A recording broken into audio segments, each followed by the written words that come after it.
Hello, everybody, and welcome to Dungeons and Drams, where some of your favorite whiskey tubers get together to play some D&D. So, hey, everybody, how are you doing tonight? We're swell, Bill. Awesome. I like swell. Swell is good. So, you guys, we have a fun game tonight, as always. But I want to kind of just jump immediately into this because we are actually all drinking the same thing tonight. So the channel has its first sponsor in way of free whiskey. So that's something to be celebrated. And I believe the best way to celebrate is to actually raise a glass to it. So the distillery is called, he pronounces it Old Humble Distillery.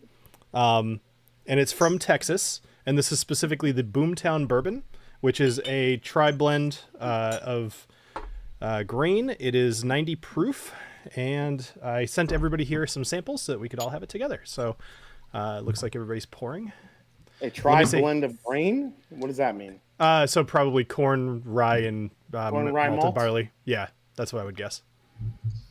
Nice. I've seen him around YouTube. He's been in like chats and stuff, and I know he has a channel too. So I'm excited to kind of finally give it a try. Yeah, it's funny. I checked out his channel, and now, like, he does a lot of these like shorts where somebody will be like, "Yo, did you know that giants exist?" And he's like, "No, they didn't." And like that's the entire video. And it's pretty funny. Right. Yeah. First one's perfect. Right. So I mean, I can tell you right away on the nose, if you guys have nosed this, like it smells like a Texas whiskey to me. Like without a doubt. It smells like a young Texas whiskey. It does smell like a young Texas whiskey. Yeah. One thing I thought was interesting, we were just kind of checking out this, is that they'll age it in barrels as small as 5 gallons, which a lot of the smaller distilleries that I've been to, they'll, especially the ones that work with like local breweries and such, they'll usually have these small barrels hanging around. So I thought that was kind of cool and a good way for a younger whiskey to kind of try to stand out. But none of us have tried this yet, by the way. So. Yeah, small barrel in Texas sounds like a dangerous combo. I'm curious to see how it is. Right? Yeah.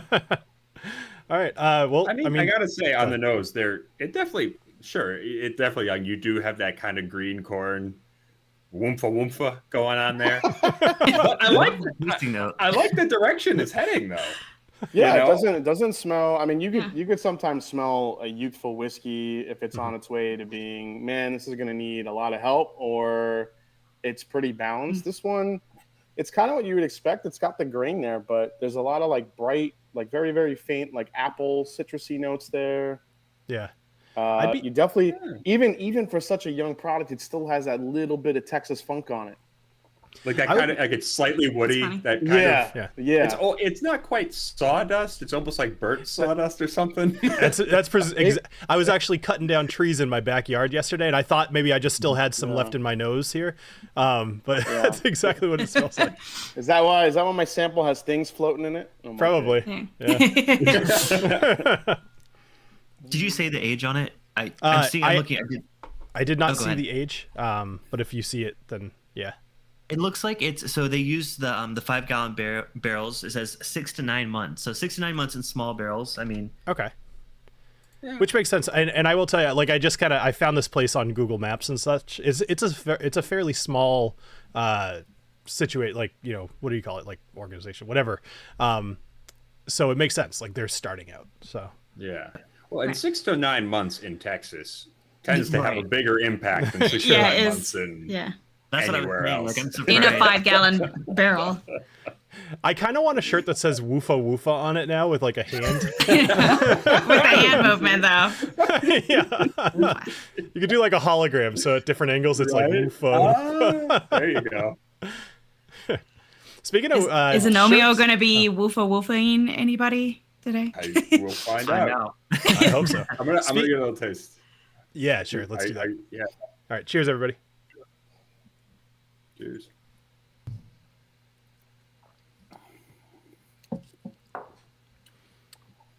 Smoother than that finish is kind of nice. Yeah. It's a little smoky. Is that 90 proof? Or it's like 90, yeah. 90? Yeah. That's interesting. That tastes so much. I was a little pretty good. I was hesitant about the nose. I wasn't loving it. It did smell like young, like chopped wood kind of note. But on the palate, I'm really surprised. That actually tastes really balanced for being one, so young, and 2 small barrels. I mean, those are 2 things I don't typically gravitate towards, but maybe the combo of them both. I don't know. Something's going. It's working well. Yeah, actually, that was my first thought too. Is smoother than I expected, and then better than I was kind of expecting with 6 to 9 months. Yeah, it's I was gonna say it seems like there's nothing particularly like bad on the taste. Usually, when you get that green note, then you get into the whiskey, and it's kind of diesely and almost chemically. That doesn't have this. This is, if anything, it's just kind of mixing a little bit in the middle. Like a little bit of age is gonna fill it out, but other than that, yeah, it's a little flat up front. It's got a great finish for a 90 proof product, right? Though. I think that's probably the best part about it. But yeah, it needs time. It's too bright right now. It needs, and it's tricky too because Texas whiskey, small barrels, Texas heat, that thing could get real woody real fast. Yeah, but true. Yeah. Well, I'm really curious about what kind of char level they were using. I was just gonna bring that up. Yeah, because it feels like they must just toast the heck out of this thing in order to get that kind of flavor that quick. Yeah, it's sweet. Yeah. Well, I was also more on the finish, the smokiness on the finish. Sorry, Ed. Go ahead. Just because I've noticed with some of the char number 3 barrels, like the little ones, you get some very intense. Like it's kind of almost, it's in it like phenolic. It's very intensely phenolic. So I was wondering, like, are these probably char 3s? I'm guessing, or better, maybe. Yeah. Well, I know the guy enough to certainly ask him, so I might actually look that up to find out myself. It's super sweet. Those like citrusy apple like bright notes I'm getting are kind of turning into, it's like a really nice vanilla, like nothing crazy, at least in the front of the palate. I agree with you, Bill. I think the back has a little bit of a smokiness to it, or a toasted bread note to it almost. Yeah, it's I think you're right. My initial thought was smoky, but the more I drink it, the more I'm thinking like just well toasted, which is splitting hairs, but still.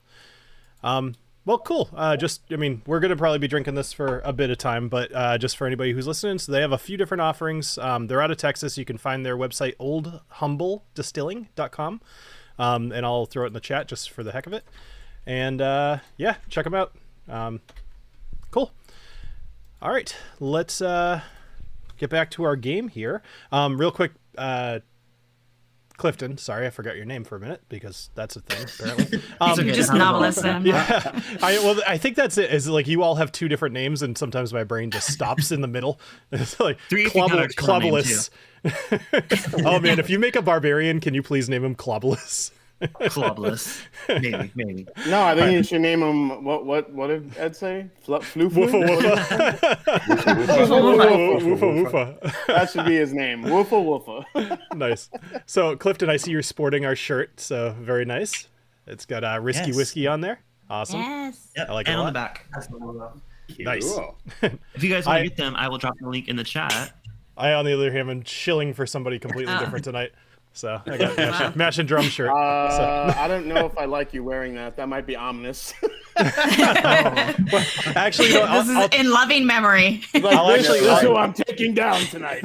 I'll tell you the real reason. So in the last month, I've lost about 20 pounds, and I didn't fit into this shirt for a while. And so I tried it on today just to see if I fit in it, and I do. And so I decided to wear it. So yeah.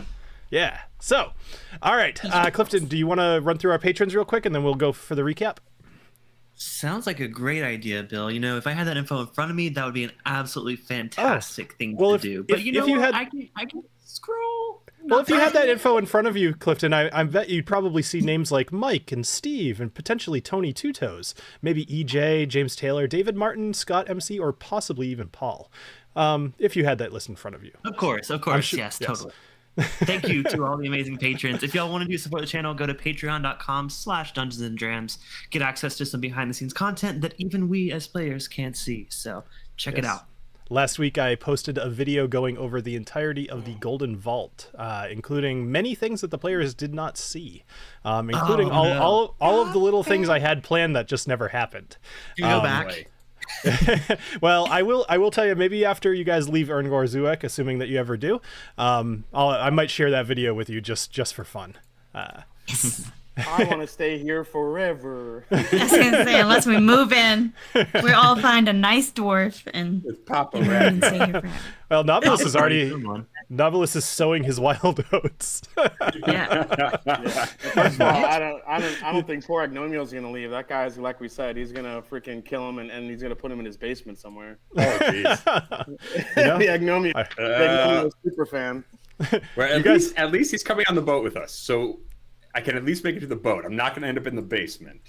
That's right. We shall see. We got to get on that airship at some point. So, So, speaking of which, when last we saw Snortimer's soldiers, they were fighting the luminous Colossus Golem within the Chamber of Kings. This is a massive golem made out of sunstone that is put there specifically to guard the Chalice of Kings. Through some trickery and cunning, Alessio had procured the Chalice of Kings and produced a silent image of it still upon the pedestal. Now, one little side note, Alessio, that when we were looking at the spell during the game last time, so all of the spell can only end if somebody interacts with it and realizes it's fake. It also only lasts for 1 minute. So just to kind of make things make sense, it is a cantrip, so I'm totally fine with the thought that you kind of recast it over and over again as time was going. However, keep that in mind as you are now leaving the area, that you will not be able to cast it anymore. So something to think about. All of this, along with some really good rolls and teamwork, were enough to convince the dwarves that the chalice remained untouched and that the Colossus had simply malfunctioned. A combined front by the dwarves and Snortimer soldiers saw the golem defeated. All of this in front of the head of the Goldbeard clan, Ragnar Goldbeard. A fairly thin ruse of needing to gather some sunstone for one of the dwarves in the Golden Market would have fallen flat if not for Ragnar recognizing Agnomeio, the hero of Hobblehaven. All formalities were cut short as Ragnar invited the group up to his home just above the vault in order to get to know Agnomeio better. And that's where we return the group, within Ragnar's home. So, just a moment. It's funny, we end up talking so long that the virtual tabletop usually times out on the OBS stream. So half the time I end up having to log back into it. But so you climb the stairs up into Ragnar's home, following Ragnar, and all 5 of you, 5 including Booker, are walking up the stairs following him. And he's leading you into his library, where you see his wife, Alicia Goldbeard. Now, you've heard her name around town, and she looks just like you would imagine. She is a dwarven woman. She has a beard herself, red hair. She's, about 4 feet tall, and she looks pretty stocky's the wrong word, but like she's probably also a little capable of battle, if not maybe just she's a little old for it. But Hands off, Knobolas. Ragnar, she's not for you. She could be, but so Ragnar watches from the closet. I was just gonna say, it looks like we're locked in his closet. That's it. Well, so this is a little side room with actually the room itself is fairly small. It only contains a set of stairs and a lamp, and there's a door up at the top of the stairs which Ragnar had just opened, and he's now leading you into his what looks like a library. There's a number of, I'll drag you guys in. There's a number of books along the wall, many books actually, and Alicia is actually sitting in one of the chairs reading as you guys come up. And Ragnar says, Alicia, will you please go make some tea for our guests here? We have a celebrity in the house, so maybe pour something a little nice. And he turns around to you guys. Is tea okay? Do you want something a little bit stiffer? I know you just had some combat. What would you like? Tea would be lovely, fine sir. I knew a gentleman like you would like tea. I knew it. Alicia, go fetch tea. And she kind of lazily gets up from the chair, and she looks at the rest of you, like, tea okay, or do you want something else? Yeah, no, all good. I'd like to look at him and say, like, oh, what a beautiful wife you have. And he looks at you, actually. I distractedly nod yes. He's already hitting on her. Oh, my God. I was just going to say, he does look at you a little bit defensive, and just kind of eyes you for a second, Knobolas. He says, I'm just going to smile back. he actually says, have I seen you around here before? Knobolas, was it? You guys had introduced yourself to him in the previous room. You may have heard of me, but no, you've not seen me around, as far as you know. Very strange. Where's that tea? Is that tea here yet? So as you guys kind of finish your conversation, so he looks back over at you, Agnomeio. He says, Agnomeio, take a seat. Let me show you something. And he kind of races over to the table, and he's got a hat sitting on the table. It's got a nice wide brim, and it has a long feather coming out of the hat. And he says, I procured this from over in Lithuania, in Riviere, the home of the elves. I believe that's your home continent, is it not? Why, yes, it is. Quickly, you must put it on. Let me see you in it, good sir. Oh, well, he's looking at you, who I believe, are you still currently wearing 2 hats or just the one? No, I'm definitely wearing 2 hats. Are you kidding? Obviously. So you've got your magical hat over the sombrero de Cordovas. Is that what you call it? Yeah. Yes. That's it. All right, excellent. So he picks up the hat off the table a little shyly, and he kind of looks down at it, and he's, oh, okay, fine, and he puts it on his head. And he's like, what do you think? Sir, I have never seen a more magnificent dwarf and a more magnificent hat. Well, I'm very happy to hear you say that. And you notice that where he picked up the hat, underneath the hat is your book. You see a book with the title on it. It says, The Weep of Noro, a heroic tale of heroic doings and hat wearings by Noro. So good. I'm so excited for this. I didn't know. I like it. Alessio looks at the guy. Did you know he wrote a book? No idea. I already yelled at him about this. Yeah. So TaLin had been kind of ignoring everybody because she was just had immediately gone over to the bookshelves and everything. But as soon as like that happens and the hat is off of Noro's hat, because I was kind of skimming to find it, I'm like running over to see if I can check out that book. Noro's book. And I'm also checking out the bookshelf, and I'm like, no Freud here. Interesting. I And I'm like, Knobolas, hand me those top books. I look over to Agnomeio and I say, it is true, the pen is mightier than the sword. Or in this case, the weep.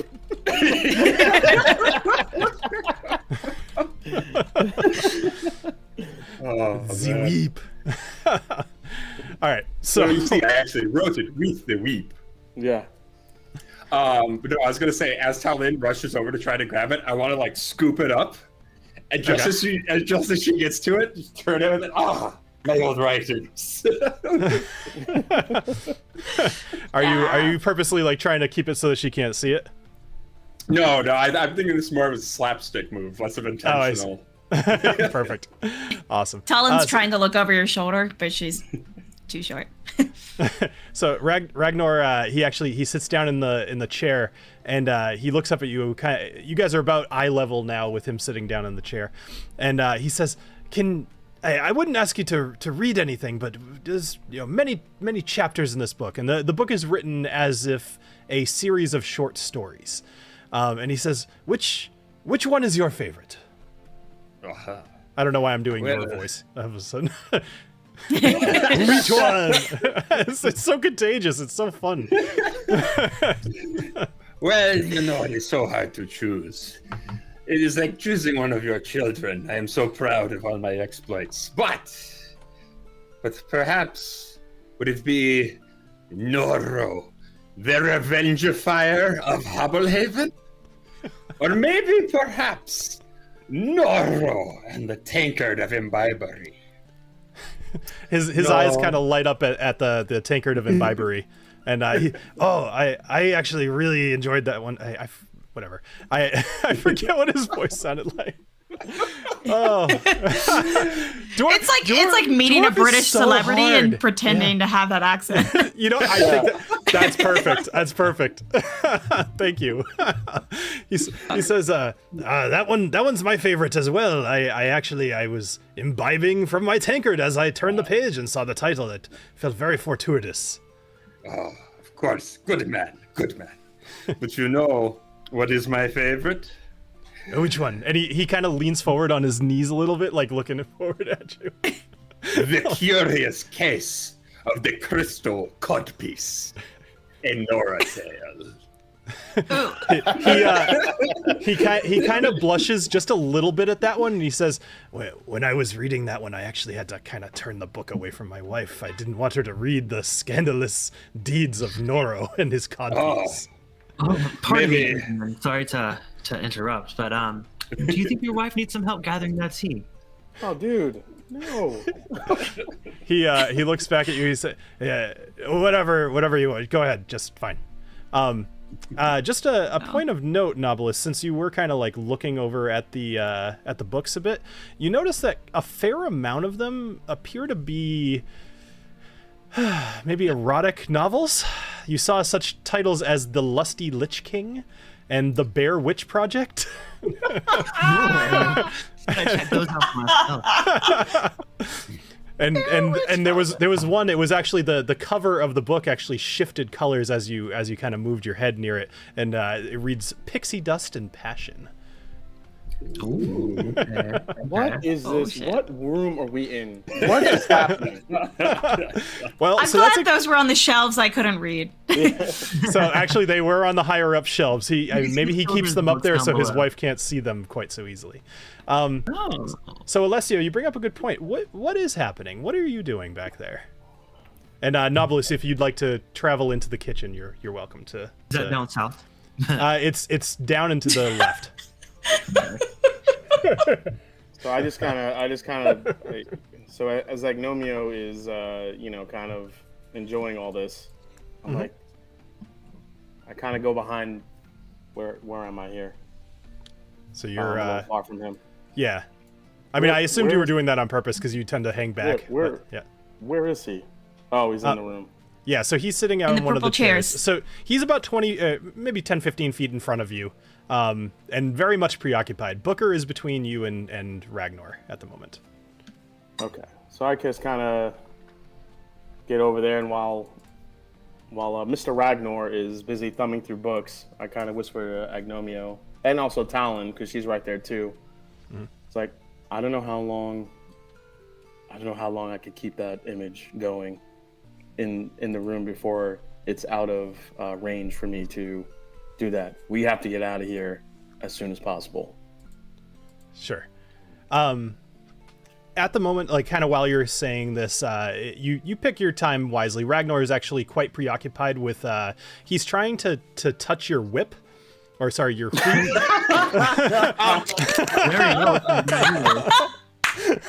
Jesus out.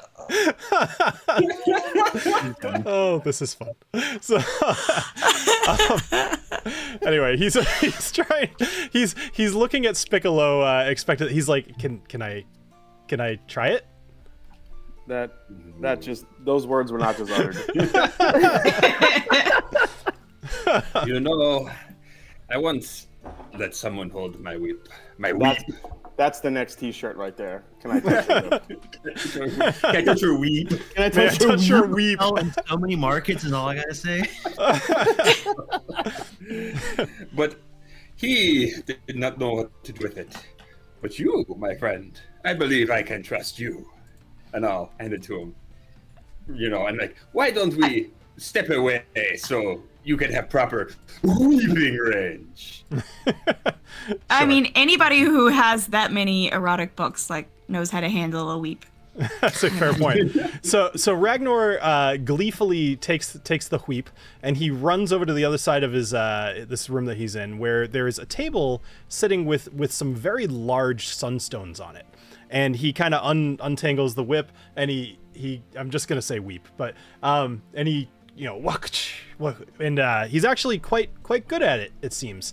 Maybe something in your book maybe taught him how to snap the wrist. But he manages to kind of grab one of the sunstones. He pulls it off the table and it shatters across the floor, and he just laughs like gleefully. Oh, sir, what large and mighty stones you have. If you want to leave again, Jason, I'll understand that time. Okay. All right, so let's hop over to Knobolas for a minute. So Knobolas, you've entered the kitchen where Alicia is currently making some tea. She seems kind of bored. She's standing there. She's actually still reading a book while the pot's brewing. And you walk in. Madam, may I offer you any assistance? It's just making tea. I think I can probably handle it. But by all means, you're welcome to stand here and we can talk if you'd like. Well, I'm just, in awe of the loyalty and the honor of your husband. I mean, he is so well respected in these lands. Yeah. I mean, well, he is well respected in the lands. I get some hesitancy with your response. Let me ask you a question. Have you been in town for a while? A few days. Have you seen my husband out and about? He's kind of hard to spot in the crowds. Me being tall and him being, short. And completely covered in gold? And you being tall above everybody else, he's very hard to spot? Okay, I see. Okay. Where would I have seen him in town? That's part of why I was asking. I was hoping that you would tell me, but that's okay. If you haven't, I'm not going to push the issue. And she takes the teapot off of the table or off the heater, and she kind of pours a few cups and she says, "Will you help me carry this tray at least?" Yes, but part of my intrusion. But isn't loyalty such a big part of your clan? I mean, what if someone were to, let's say, be a bit unloyal? What would happen with the reputation? What would happen to the reputation? Make a persuasion check at this point. Just regular. And persuasion is probably charisma, I'm guessing. Yes. I kind of forget. So you can roll advantage because you're still, post-coitus. Everybody's extra persuasive. Yes. 19. All right. So with a 19, she hands you the tray, and she kind of steps a little closer, and she says, "Loyalty is extremely important in dwarven clans, and I suspect I have reason to question his loyalty. Will you keep an eye on him for me? I have a lot of wealth here, and some of it could be yours if you were to tell me something that I need to know." I may know a thing or two about his whereabouts in the previous few days, but I will keep. Let's bring the tea out. We shall reconvene later. No, spill the tea.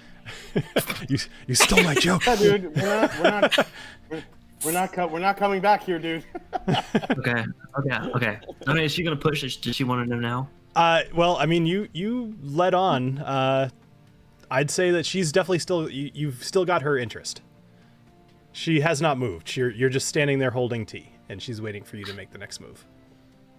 So about that wealth. Yes. Well, you said if someone has some info on your husband, you may offer some for their information. So she says, "Well, it entirely depends upon the information. However," and she walks over to the sink, which is kind of right next to her. She opens up one of the cabinets and she reaches in and she pulls out a small bag, but very, very heavy with coin. And she walks over and she says, "This is 500 gold. If you tell me what I'm expecting to hear, with evidence that you know what you're talking about and not just making it up, then I will give this to you, and the rest will be up to me." The rest, well, 500 gold is a good payment for the information, the evidence that will obviously cost a bit more. But if you are receptive to the information, then we can discuss further. Tell me what you know, and we'll see what happens. Are you familiar with the Come Right In? I know of it, yes. Well, it seems that they have a rather shiny regular. Shiny? Perhaps with a gold beard. Perhaps. Okay. And if he is regular there, is there somebody specific that he is seeing? Indeed there is. You don't have to I reach my hand out like I reach out my other hand. I'll have the gold bag in one hand, and I'll reach out my other hand.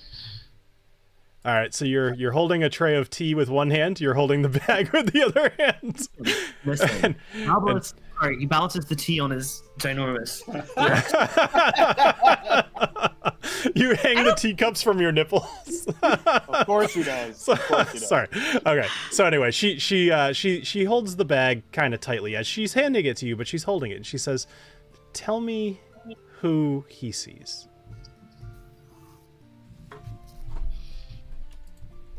You know what? Forget it. I'll take this and make a run. Not make a run for it, but go rejoin my friends because I don't.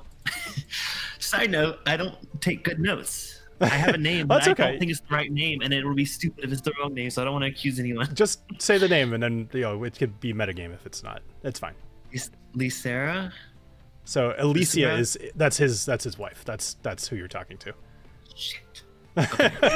His regular is his wife. It's not McShweta. This is all McShweta.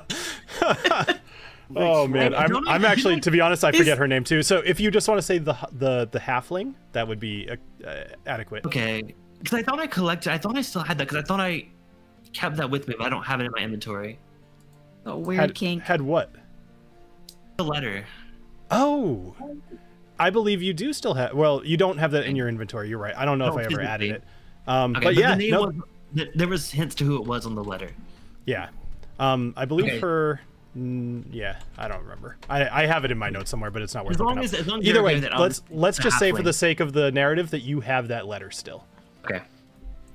I'll tell her then the halfling. Okay. Are you showing her the letter or? Not yet. No, I just like to tell her. And all right. Yeah. So you see a sign of recognition on her face. You just confirmed what she suspected, and she said, "I knew it. I knew it." Well, thank you. As promised, here you go. Your confirmation of my such an awkward airship ride. Your confirmation of my your confirmation of my assumption is enough evidence for me. And she hands you 500 gold. Well, of course. And if there's anything else I can do, but you might want to check that top bookshelf. You know, it's a little tall, but there's some interesting readings you may discover that may further support my claim. Knobolas is just pouring all the tea.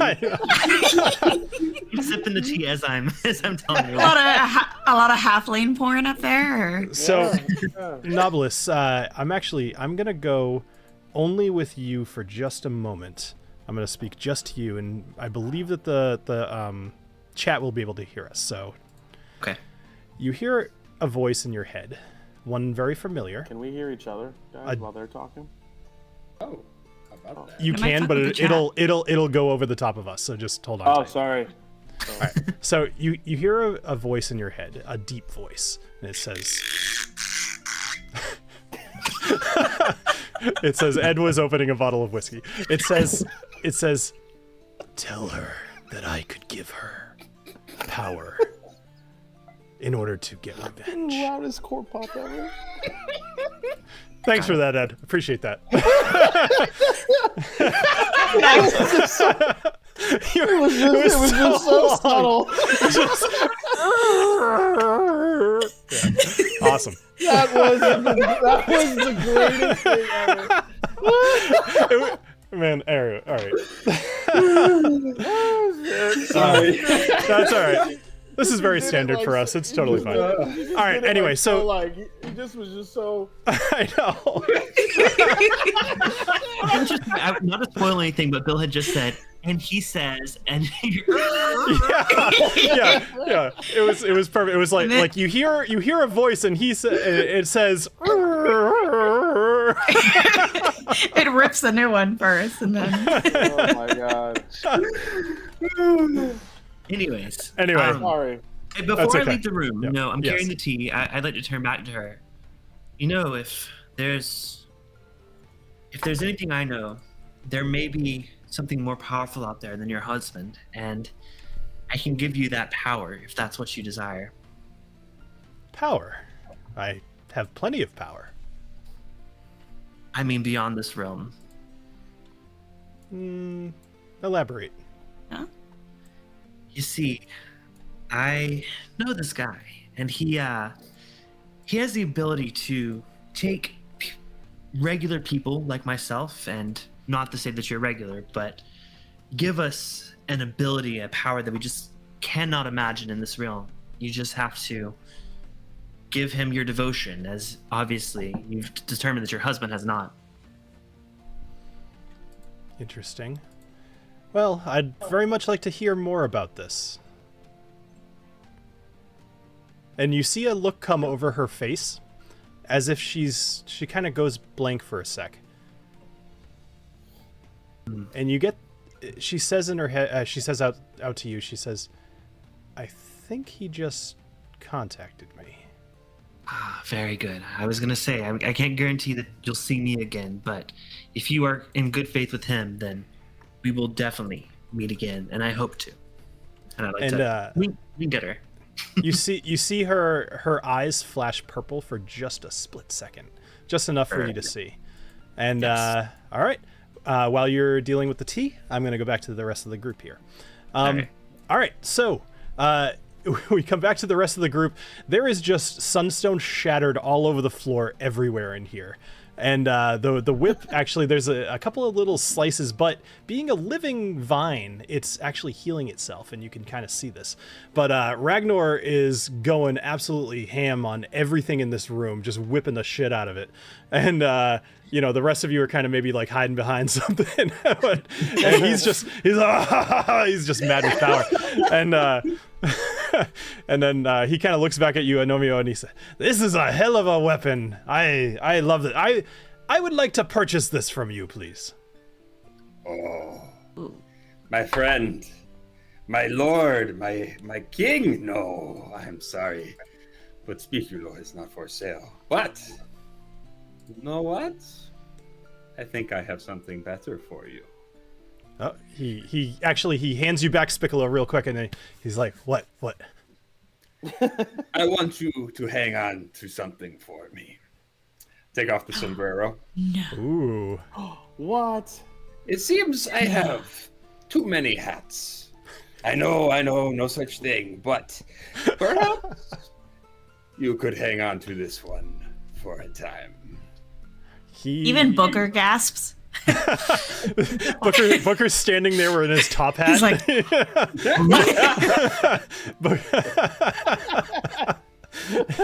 and Ragnar takes the hat from you, and as you hand him the hat and the look of gleefulness on his face, you hear footsteps coming up the stairs, and you hear voices saying something to the effect of like, "No, you tell him. I don't want to tell him. You tell him." And you see 3 dwarves come out of the door, and these are the 2 dwarven guards and Gruff Stormbrow from down below, in the Golden Vault, and they say, Ragnar, we've got a big problem. And he kind of has the hat on. He's like, fitting it, and he looks over at them, and then he takes it off real quick, and he, yes, report. And he walks over, and they say, "Well, the chalice, sir, it's gone." What do you mean it's gone? We need it it was right there. I saw it. Where did you put it? And they say, "No, we were looking at it, and it just disappeared." And he walks over to Gruff, and just kind of gets right in his face, and he says, "Gruff, did did you take the chalice? He said, no, absolutely not. Absolutely not. I'm down there to guard the chalice. And Ragnar, he kind of, guards, arrest this man. And they both kind of rush over and grab, and they say, he hid the chalice somewhere. Find it. Either go down there, ask Alina, find this chalice, bring it back here. I expect it by the end of the day. And then they're like, but we were all just, shush, shut up, find the chalice.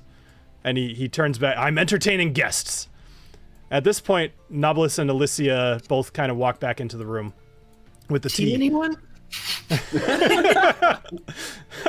And you walk back into quite a sight.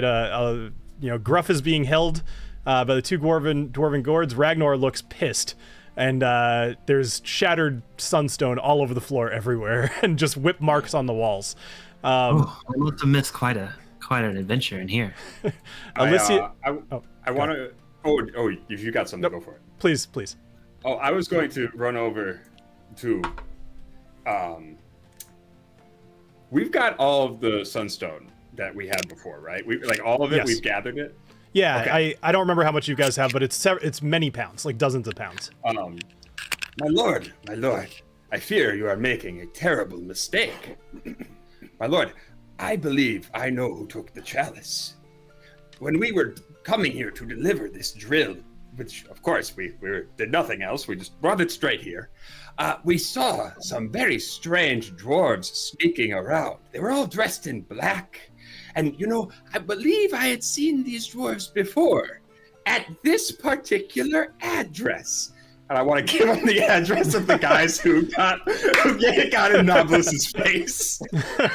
Oh, perfect! I love it. So you're gonna tell them about the obsidian blades. Awesome. So Ragnar, he actually looks at the map and he says, "I know these damn dwarves with their black capes and their daggers. They're like, I'm a sneaky guy." All right, Gruff, release him. Gruff, you need to get this chalice back, or you will end up in the iron hold.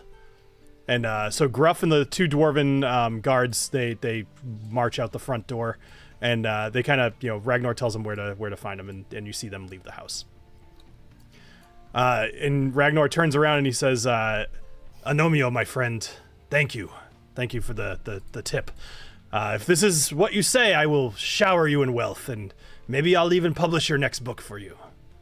Oh, you are too kind, my lord, but do not worry. I have had more than enough reward simply by meeting such a devoted fan. Did you just turn down a shower of gold? Shut up! I'm getting adulation. Shut up! So are we going to be hanging out with him on the airship? Like later today? Presumably, yeah. I mean, he is scheduled to be on the airship, so. I think we got him. Yeah. We got to get out of here. Yeah. Yes. Well. Yeah. Yes. So, a moment passes. You guys are kind of sipping your tea and pleasantries, etc. And you're talking about how you need to get going, etc. But he doesn't look like he wants you to leave. He's sad, but he's not going to stop you. However, as this conversation's happening, you hear outside a loud explosion. And this explosion is followed by the sounds of screaming and yelling and just absolute panic right outside the doors.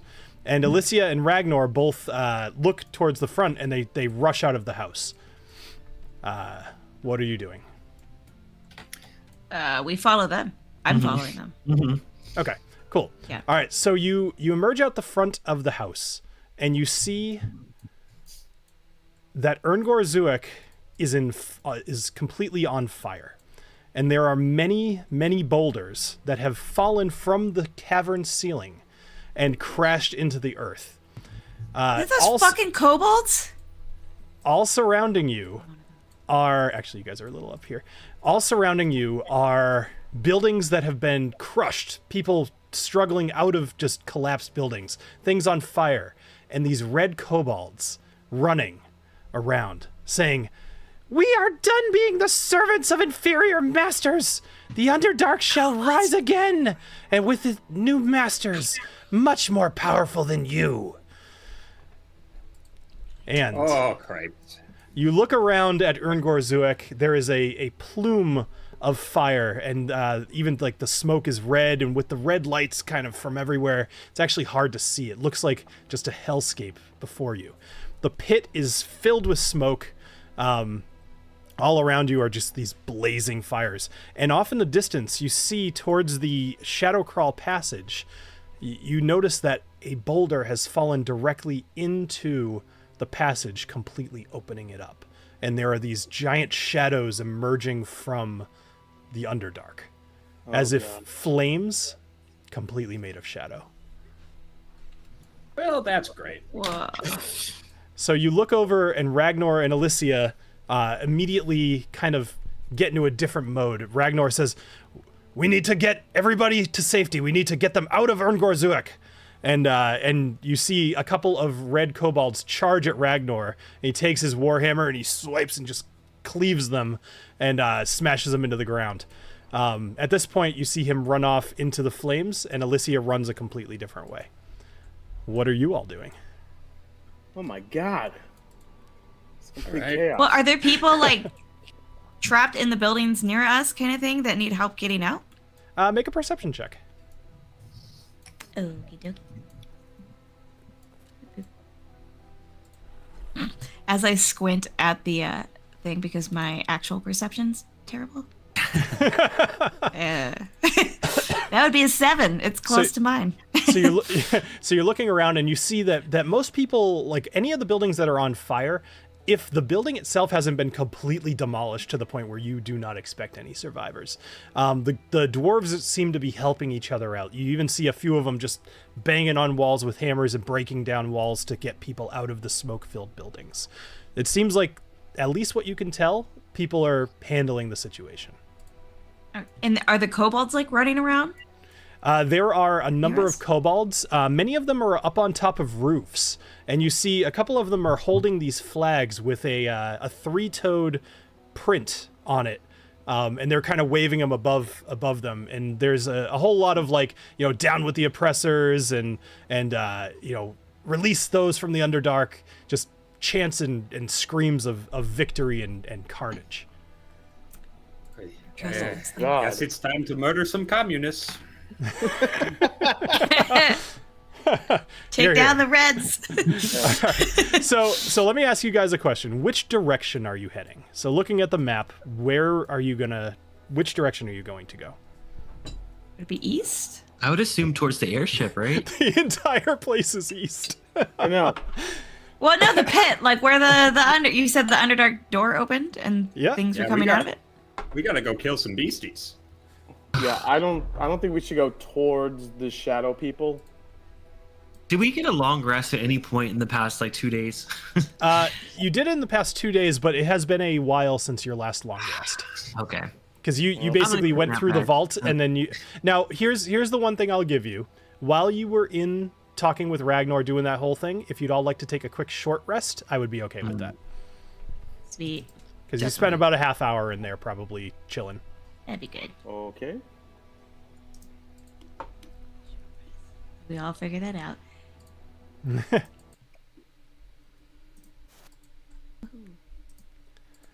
All right, so while you guys are doing that, I'll just tell you, I've been drinking this Boomtown, and this is, like I said, it's better than I was expecting.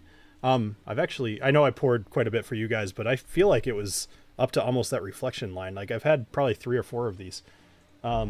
I really love the smoke on the end. I will say, to me, it doesn't drink as much like a Texas whiskey. Actually, I grabbed a different one, although it's a little bit different because it's a blend with Texas and Indiana whiskey. But I grabbed this one, the St. Sally.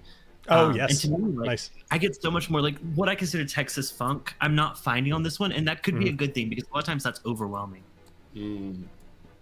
Well, I would not put this in the same lane as Iron Root either. So, No. I just wanted to grab another Texas whiskey. I'm just saying this doesn't have the typical Texas funk that I'm used to. Sure. It's not quite as that. Sometimes they get weirdly tannically bitter kind of. That's it. Yeah, bitter, but still young tasting, and this doesn't have that. Cool. Sorry, I'm dumb and thought I rolled a 0 and was really upset. And it turns out on a D10 that's a 10. I was like, you can roll a 0? This is bullshit. All right. So it looks like you guys have done some healing. Alessio, did you roll any hit dice? Or do you want to? I just rolled the short rest thing. That's it. Okay. If you want to roll hit dice in order to heal yourself, then you could do that too. It is the little, actually, it should have told you that you could, but you see where you have the number 9? No, it doesn't after that. Yeah. Oh, if you see where it says 9 on the bottom right next to your hit points. So it's got like where so if you click on that, it will let you roll hit dice so you can heal yourself. The tea was rejuvenating. All right, yes. cool. So you got you can roll as many of those as you want. You have up to 9 of them. So I would recommend everybody roll as many as you need. Mostly because you never do. Oh shit. That's why. Not because we're addressing the Underdark. You know. Also, TaLin's like back there, like pulling out her Underdark book and trying to like catch any hints. Yeah, that's fine. I will absolutely keep that in mind if you happen to run into any baddies. So the first thing. That's why I have my phone up. So first things first, I would like all of you to roll a d6 for me, please.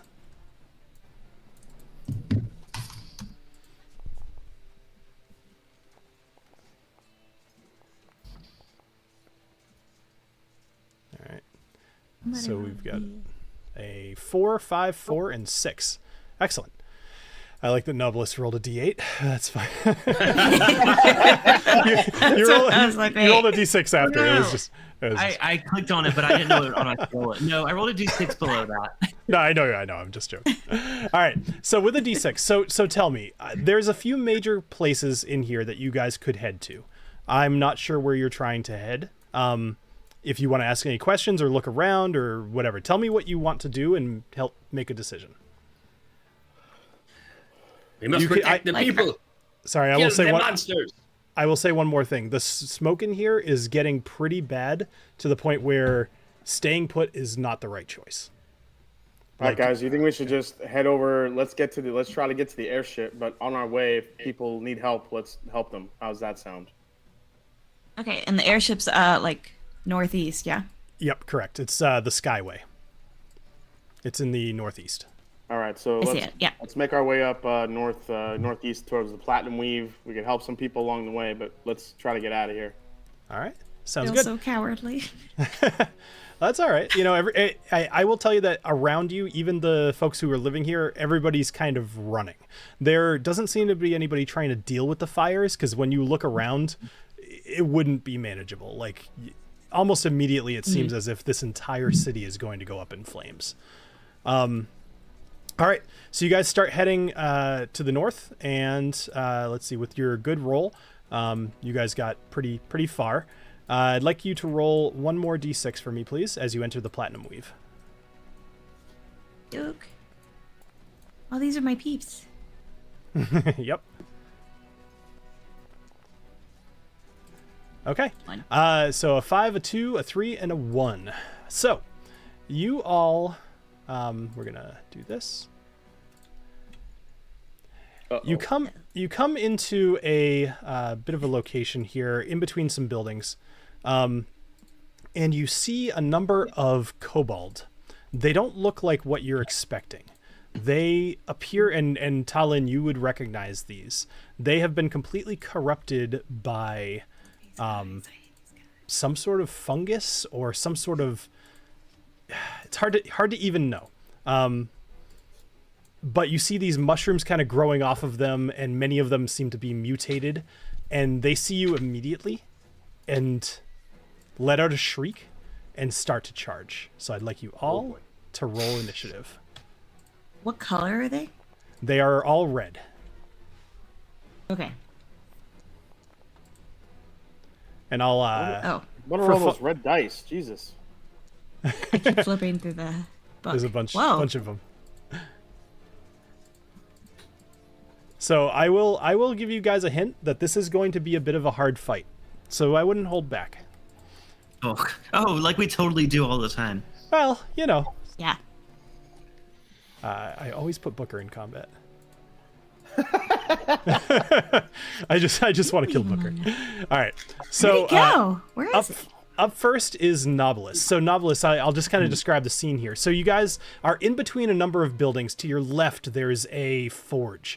The fires are burning bright still inside the forge, but also on the roof of the building. In front of you is another building set ablaze. To your south is another building set ablaze. There's a path kind of through the buildings to your northeast and another one to your southeast. Down to your southeast, however, actually, do you see that? Yeah, I'd say you see that. You do see that there's a scuffle. There's some dwarves fighting some more of these creatures. So up above you to the northeast, there are 6 of these kobolds. What would you like to do? All right, so I would like to try out something new that I haven't had a chance to try yet. I'd like to use my synaptic static. Sure. Which allows me to choose a point within range, which is my range is 120 feet, and cause a psychic energy to explode there. Each creature in a 20-foot radius sphere centered on that point must make an intelligence saving throw. A creature with... Do you want the details, Bill, or no? Enough, yeah. But basically, you're gonna do a psychic bomb. Yeah, an 8d6 psychic damage on a failed save. This might not be a hard fight. Let's see how it goes. All right. So you'll need to cast that, and it will ask you to kind of place a. Oh, nice! thing. This is cool. Yeah. Oh, wait, shoot! This is detailed. Sorry, I don't know if y'all can see what I can see. There's no way to get them all. You know what? This is close enough. I'm gonna go for this. All right, cool. So you kind of just channel this. You look blank towards them, and your mind kind of sizzles a little bit, and you just push this psychic blast towards them. So all of them need to make a DC 18 intelligence saving throw, which I could tell you that a lot of them are going to fail. So I need to roll this like 5 times, so give me a minute. So that one's going to be a fail. Take your time. This is a fantastic move by you, by the way, because I had them all clumped. So 16, that will fail.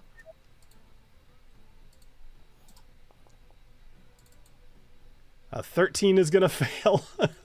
You may as well roll damage at this point. Okay. Yes.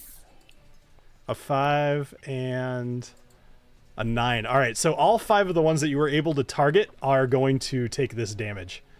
Okay, so it's just want to make sure targets if they fail. Okay, 8d6 damage. Yep. So you should be able to roll.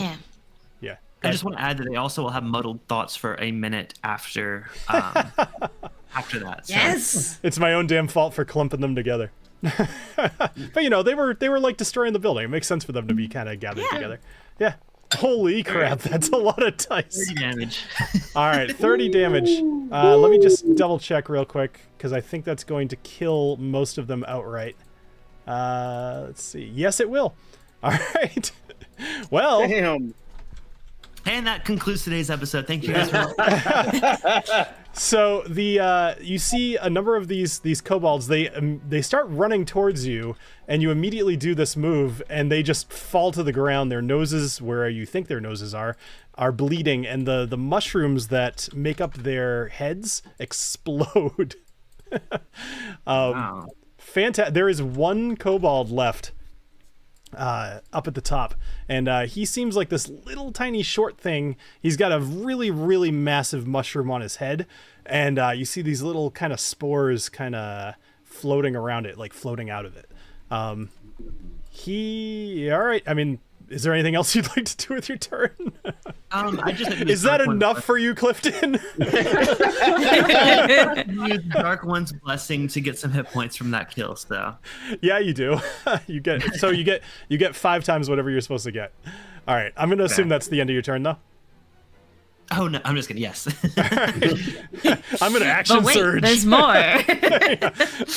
TaLin, you're up. So Booker can't quite get to this guy, but can he dash? Is he allowed to dash? He could dash, but he can't do anything when he's there. So that would be his action, and he wouldn't be able to attack. Correct. You'd basically be putting him next to the enemy and saying, "Good luck." So. Have fun. Okay, cool. Well, thanks for killing all the ones that were within any proximity. You're welcome. So, but I'm just going to shoot the one survivor with bow and arrow. All right. So go for it. that's all I. Boop-a-doop. My poor little kobolds. That was the best thing ever. Don't worry, I have more up my sleeve, but Uh-oh. we'll see what happens. Oh, I'm gonna guess an 11 does not hit. An 11 does not hit, Yeah. but I believe But you I have a get to couple do shots. six. Yeah. So, yeah. Maybe this one's gonna hit. Eh? Nice. Oh, 25. Oh, there you All go. right. 25 will definitely hit. Okay. Roll damage. Up. It's a critical hit. No, I wish. A 6. All right. All right, So well, I got that one for 6, and I'm gonna move over here. That's it. Okay. That's my move. cool. Alessio, you're up. Wait, who did she try to go hit? This guy. That one. Oh, that guy. Yeah. Yeah. The only one that's left alive. Alive. Okay, let's see. What am I gonna do here? And then Agnomeio, you're on deck. Let's see. What's the?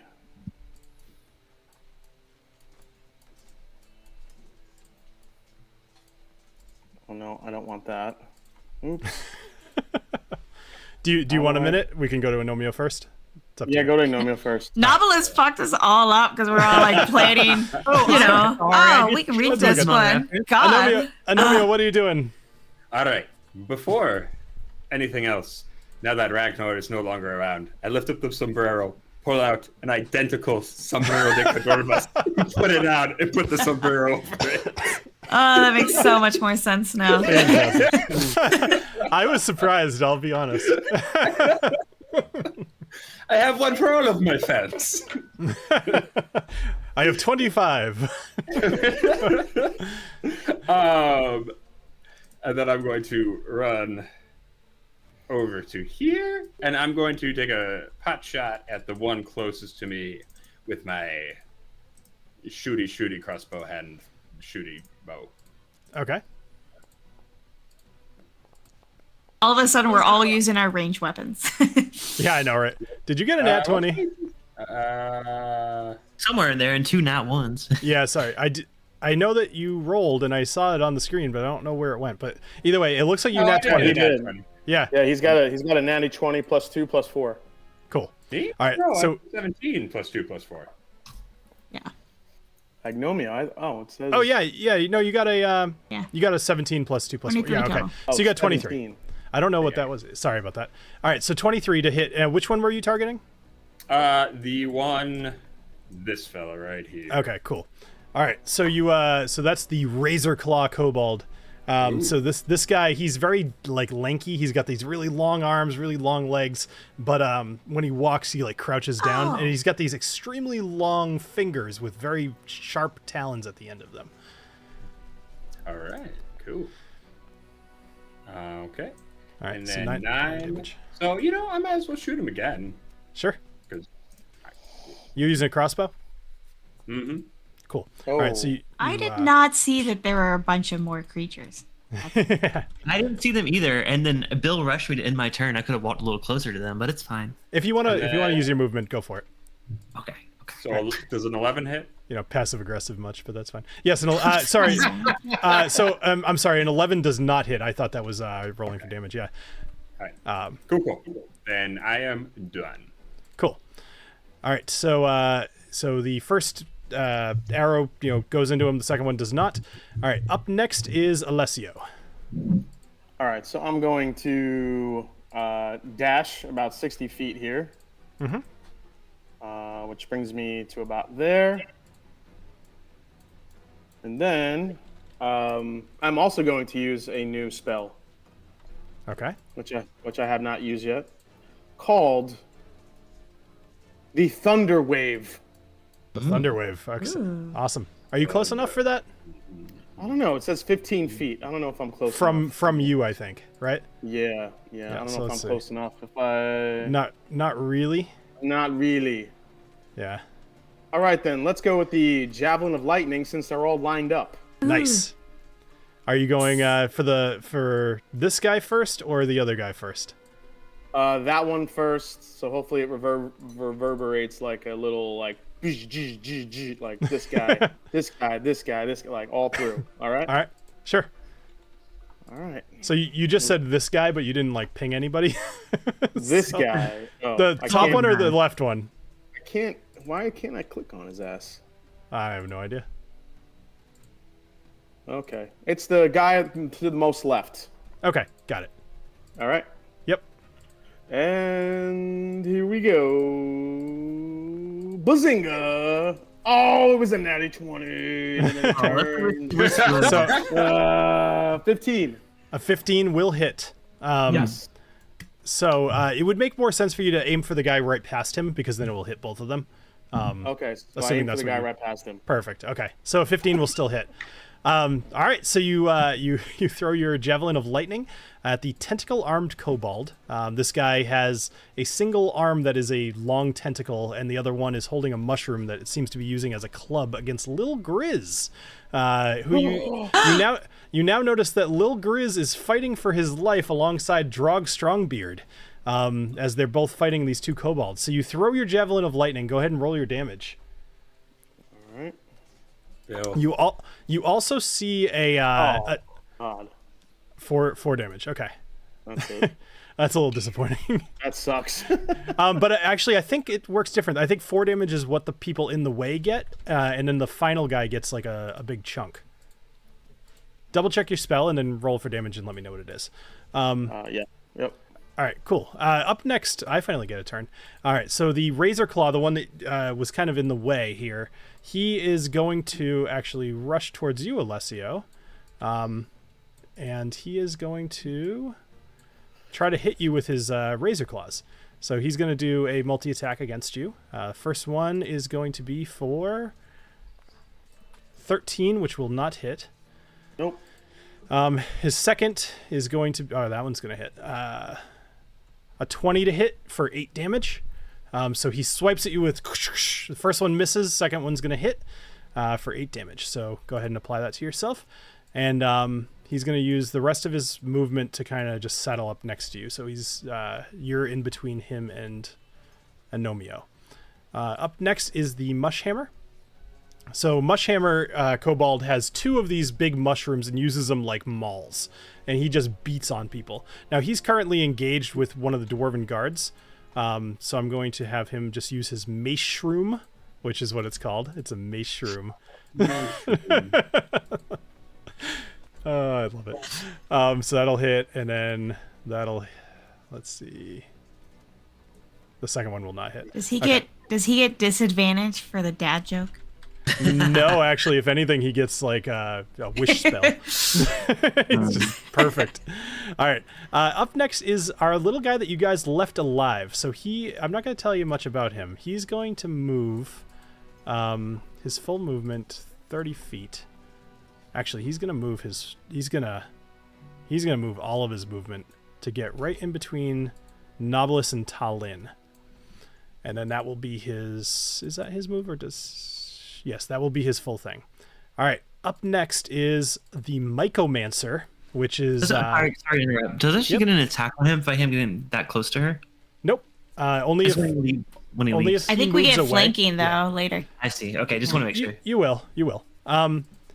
Okay, so the Mycomancer. So this is another guy that's kind of like... that's funny. I put the wrong image.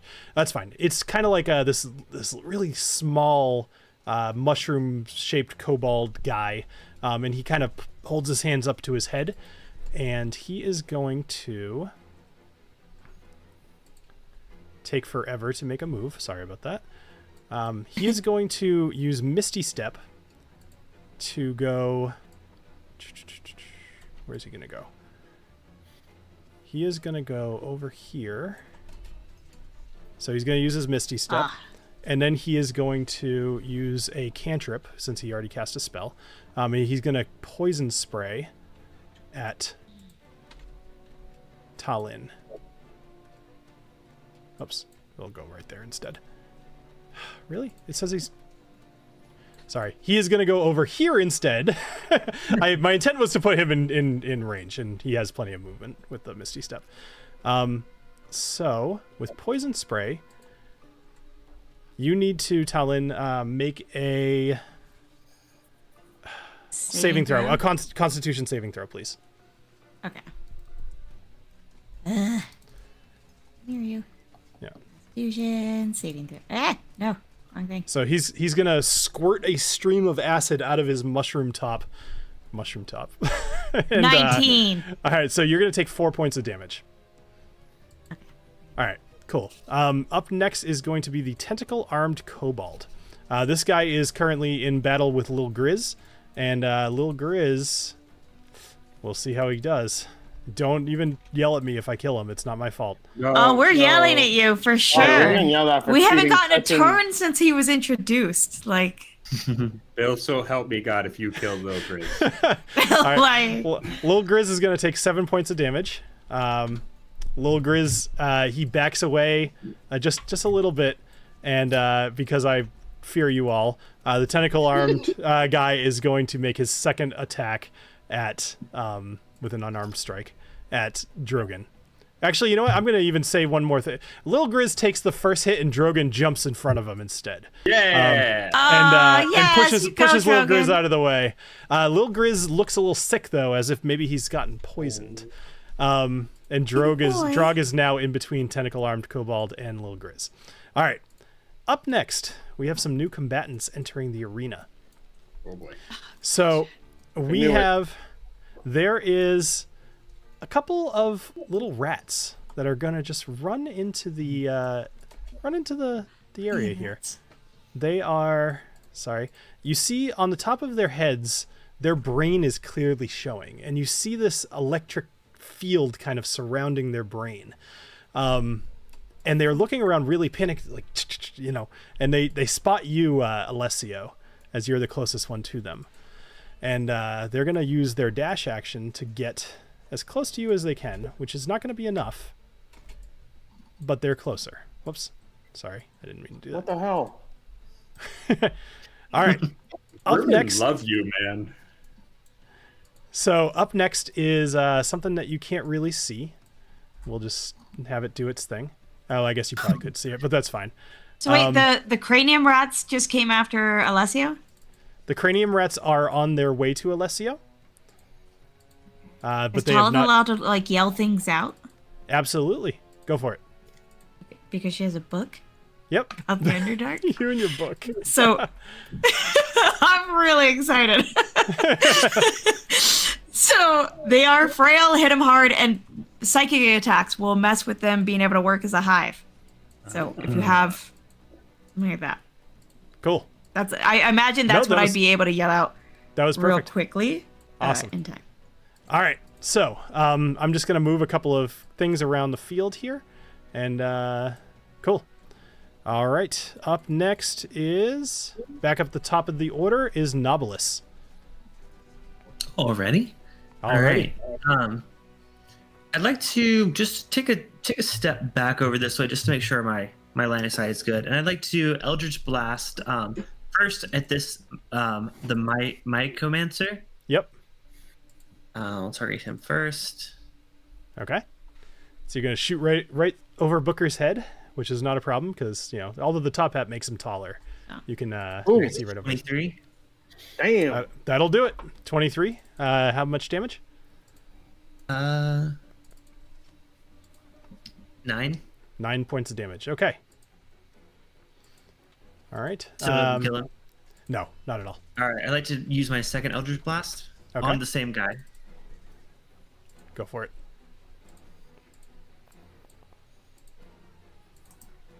18 will hit. All right. Damage. 15. 15. Oh, wait. I confused my zeros. I had the same thing that Adriana said. Yeah, well, on a D10, it Yeah. only has 1 through 0, right? So Okay. well, it depends on the dice, but still. All right, so you do another 15 points of damage. It is looking real hurt, but it's not dead yet. All right. Anything else? No, that's it. All right, TaLin, you're up. You and Booker. Okay. And an on deck. Is Knobolas still... Are we still, like, technically flanking No. this guy? Nope. No. With Knobolas? Oh. Nope. Well, anyways... You can ask a few more times if you'd like. I'm just trying to... Are you sure? Are you absolutely sure? Yeah. We're at, like, a 90-degree angle. I think it counts. He's 10 feet away. All right, go for it. Oh, what are you doing? You have to be? Booker is going to go after him with... Mm-hmm. Yeah, Booker's going to go after whatever the hell this guy... It doesn't... Spore infused. Okay. With his bracers of the Winter Wolf. Okay. So, this should get him... All right, so Booker is going to move towards the one with the spore infused, like up, down. Like right next I'm confused, Bill, because why wouldn't they get flanking now? Like I'm like coming to their defense now. Like they're like right up on. So let me explain this real quick. So you are up here, which is 10 feet, or like you could still be down here. You're not close enough to be flanking, is the thing. No, not me. I'm not talking about me. I'm talking about them. Well, so no, I was thinking of Knobolas. Yeah, if anything, you guys are in trouble. but yeah, we're being flanked. Yeah, right. But even still, technically, if Booker moves away, if Booker moves away from the microman, like I guess if that's technically moving away. Right. Let me just do this real quick. So let's say Booker wasn't like, right now. You would be being flanked with Booker in the middle. None of you are flanked. The flank needs to be two people on both sides of a single person. Gotcha. Fighting back to back. 2 or more. Yeah. Dog and woman. Picture it as like you're fighting over here and somebody's just punching you in the back of the head, right? So like you don't see it coming. So if Booker goes against the spore infused, does the other douche get an opportunity to attack against Booker? He sure does. Yes. Is that far enough? Okay, then Booker's gonna go against the Mycomancer instead. Mm-hmm. Okay. He did already roll. Okay, sorry, I didn't see that. 16. So 16 will hit. Yep. All right. Yes. Yeah, I'll just tell you, no matter what you roll, it'll be enough. So the Mycomancer ends up dead. Booker, gets him with his Winter Wolf, and the claws extend, et cetera, and dead. Mycomancer falls to the ground. All right. Yeah. Booker looks real happy and licks his butt. Yeah. Booker does not lick his butt when he's happy. Oh, but Booker licks his butt every time he kills somebody. It's canon. So that's not a thing. That's not a thing. That's not what Booker does. Right, what so that was, Mm-hmm. I mean, and technically, I really just want to stab this guy with a machete. Okay. But I'm trying to see real quick if flame might do more damage, which I think it might. Where'd it go? Hold on. Yeah, I have produced flame, and technically it works for damage. Got it. Which I didn't know until recently. Oh, this thing's not marked. So I'm gonna try that. What the hell? Okay. I'm gonna produce flame against the surviving guy. Okay. So make a ranged spell attack. Basically, click on it and see if you hit. So you do not hit. Oh, it's a 10. That's okay. So you produce a little flame, but like it just is tiny. It's a tiny little flame. Can Booker and I flank someone? Are we allowed to do that? You could in the future, but you took your turn. All right, Agnomeio, you're up. All right. I haven't moved. I've given you enough. Go ahead and move yourself if you want. You had enough time. I draw forth my flaming sword. And as I do, I take out a little fireman's cap, a helmet, and put it on top of the spear. Okay. And then do you want me to just give you like a spell that lets you change the way your hat looks? Would that be okay? I just like to assume I carry enough for any situation. So you put on your fireman cap over your 2 hats. The pith hat that you had before, you just paint it red real quick. There we go. You rub some dirt on it. Yeah. All right, go ahead. What are you doing? Right, I want to run up. I want to jump off of Alessio's back.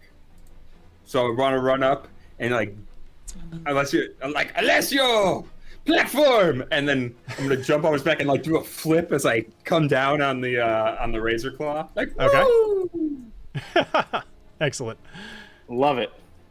Better come with advantage. Well, let's do this. roll acrobatics for me. If you roll over a 10, I'll give you advantage on the attack. For fun. Yep. All right. Advantage also, on the just attack. saying, you stole that from Bofura. Did I? Platform. Did that, All right. Go ahead and roll attack. Attack. Okay, attacking. Get him. His Oh, rapier. I forgot to roll that it was advantage, but that's okay. That's I'll fine. do it again. All right, Go. 12 and That'll hit. 23. Yep. Yes. Damage.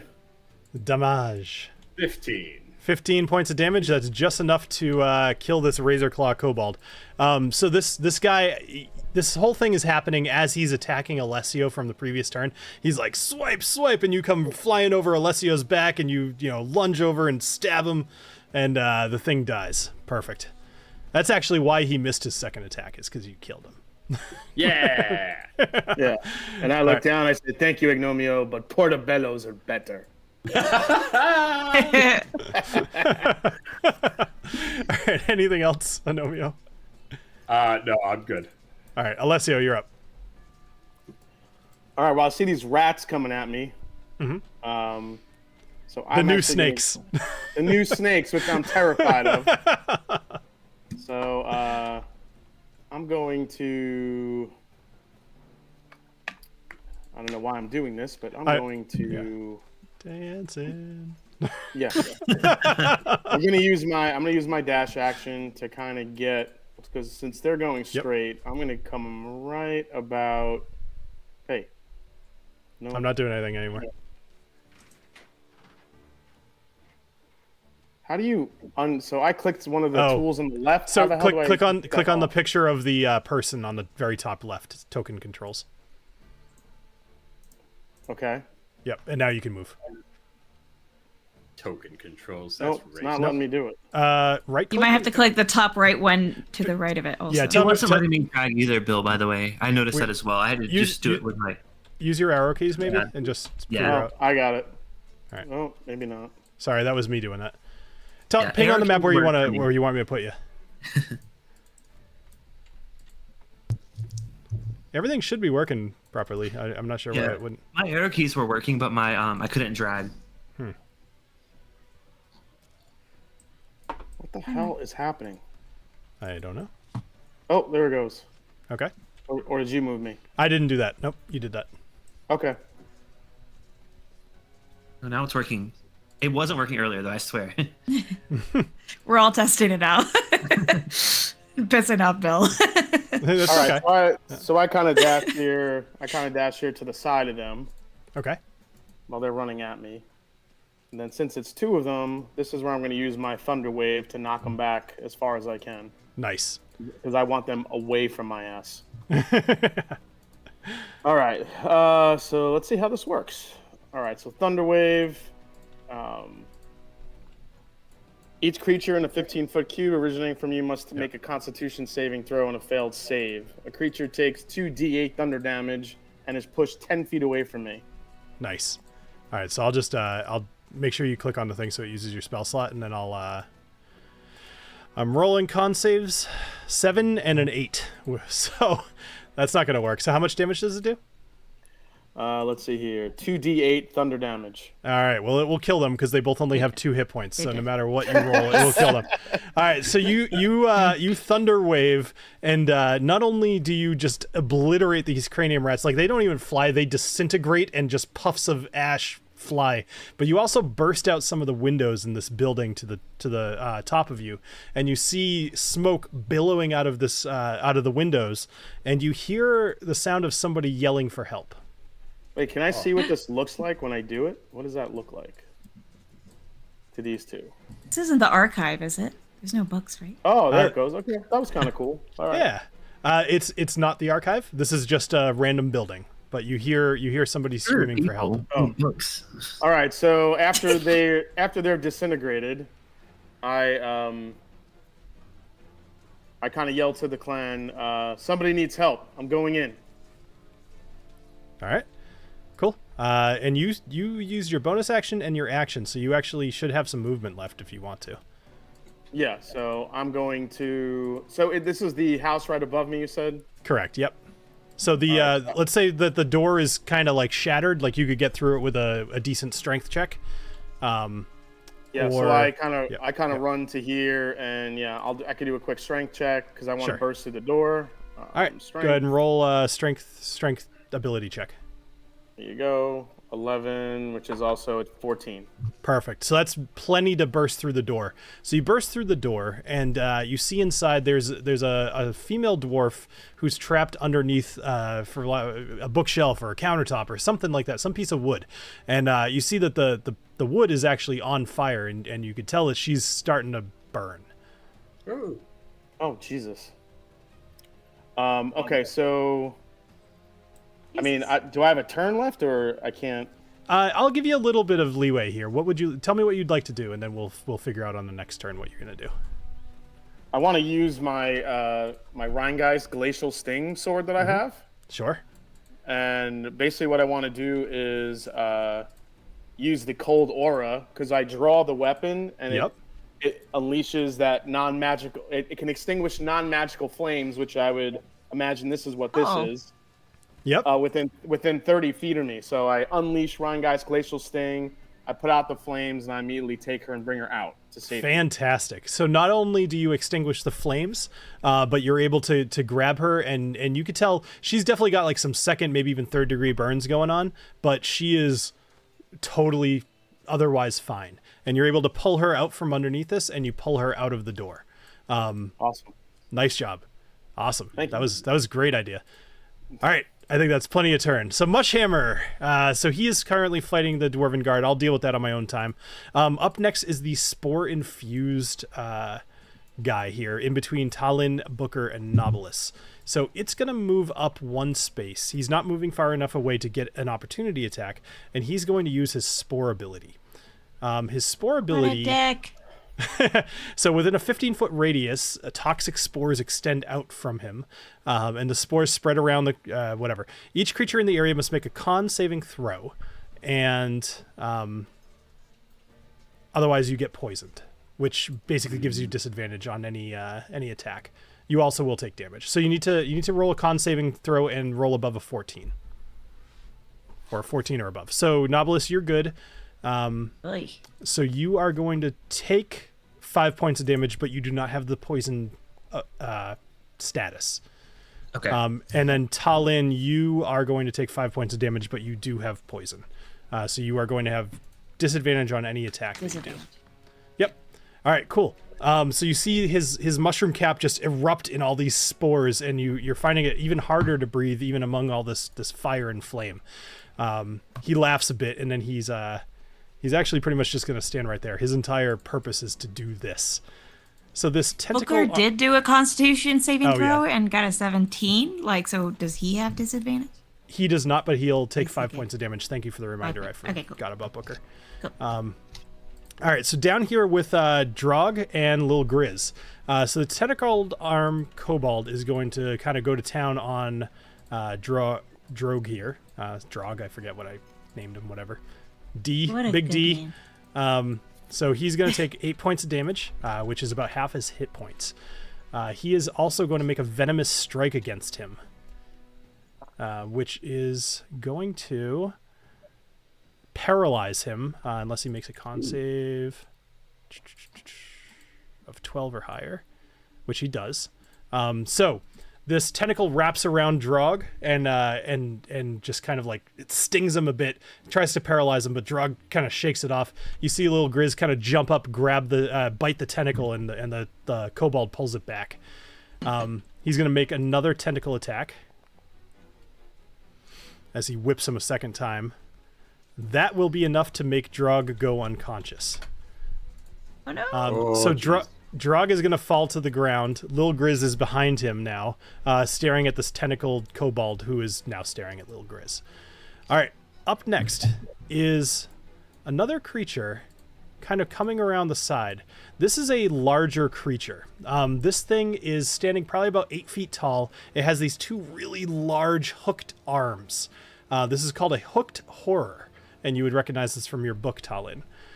This thing is quite beefy, and it is running directly towards your direction, TaLin and Knobolas. Probably going to get another 10 feet or so towards you. But that will be its turn. And there's a couple more things kind of coming up behind it, but you know, can't really see them. All right. Knobolas, you're up next. Is there a reason Goldbeard isn't fighting this creature in front of him? Goldbeard is fighting the creature in front of. They're kind of like so actually this is one of the dwarven guards that you saw come from the chamber down below, and he had been running this direction for whatever reason, you don't know, but he is fighting the mush hammer in front of him. Gotcha. Okay, just checking. I purposely am doing this like while you guys are taking your turns, that way it doesn't waste time. Okay, cool. I think I'd like to go ahead and, that attack worked so well last time. I think I'd like to do it again. Okay. I'd like to use my, what was it called? Synaptic Static. Okay. And I would like to cast it right about, just make sure there's no other creepy crawlies back there. Nope. Okay. Oh, I didn't mean to select that. Did I select that? That's okay. If you didn't mean to do it, then do it somewhere else. Like, do whatever you meant to do. Basically, on all the guy in the creepy crawlies behind him. Okay, cool. All right, so you are going to use Synaptic Static on the guy in the creepy crawlies behind him, which is probably a good idea. Okay, so what do they need to do? Wisdom save? Con save? They will need to do a intellect save. Intelligence save. All yes. Right. Intelligence is the word I meant. Oh shit. The intellectual devourers. That's not good. Well, I will say at this point, TaLin, you do recognize them. They are intellect devourers, and they are about the size of a small dog, kind of following behind this hook horror. So the hook horror rolls a 10. Let me know what I'm doing with this. Is it based on my AC? I'm sorry, what? How do I know what square they need to beat? And that's the question I'm asking. What square they need to be? What score so they need to be? They must. Oh, I'm sorry. It's your saving spell saving throw. Spell DC 18. They need to be in 18. Okay. Damn. Yep. So all three of them fail. All right. So they'll take 8d6 damage. Okay. Go ahead and roll for damage. Oh, I yes. love seeing that. Yes, 31. All right. So both. Well, man, you're ruining all my fun, Knobolas, with this new spell. I like it. Sorry, I don't want to get I see these guys coming. No, what am I supposed to do? I will tell you, I was a little worried for you guys with the intellect devourers, but you just completely destroy the intellect devourers. They're literally like a brain with legs, and you just see them like and just fall dead to the ground. Does that mean you think we didn't have much intellect and we would die quickly? Like that's what that sounds like. That you were worried for us.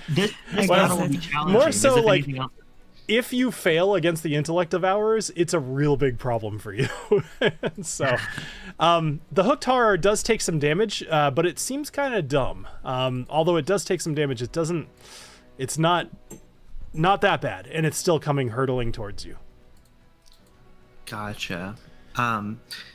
Just a reminder that they do have muddled thoughts for 1 minute after that, and then it must roll a d6 and subtract that number rolled from all of its attack rolls and ability checks for a full minute. So good. All right, so what I'll do is I'll roll a d6 now just to save time later. So it'll subtract a 4 from whatever it rolls later. All right. Okay. Cool.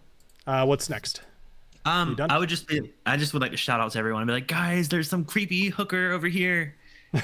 Not the one that I met before. Creepy. Sounds like story of Knobolas' life. Sounds like your kind of night. Sounds like your kind of night, Knobolas. There you go. Nice. All right, TaLin, you're up.